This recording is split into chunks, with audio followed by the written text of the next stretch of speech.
Professor Samuel তার কথা বিশ্বাস করতে পারছিল না। একটু পর লুসি স্যামুয়েলের টিভি স্ক্রিনের মধ্যে চলে আসে। এখন সে তার ব্রেইনের 28% ব্যবহার করতে পারছে, যার কারণে সে সব ধরনের ইলেকট্রনিক ডিভাইসকেও কন্ট্রোল করতে পারছে। লুসি তাকে বলে, আপনি আপনার রিসার্চে যা কিছুই লিখেছেন সবকিছুই সঠিক। আমার ব্রেইনে অনেক কিছুই আছে, আমি অনেক কিছু সম্পর্কে এখন জানি। আমি এখন এগুলো নিয়ে কি করব? এরপর প্রফেসর স্যামুয়েল তাকে বলে, এই জিনিসটা তো সব মানুষকেই জানানো দরকার। এরপর লুসি প্রফেসর স্যামুয়েলের সাথে দেখা করতে বের হয়।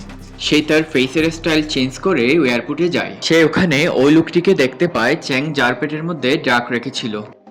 এরপর সে পুলিশকে কল দিয়ে স্ক্রিনে তার পিকচার পাঠিয়ে দেয়। পুলিশ এরপর তার কাজ শুরু করে দেয় আর তাদেরকে ধরে ফেলে।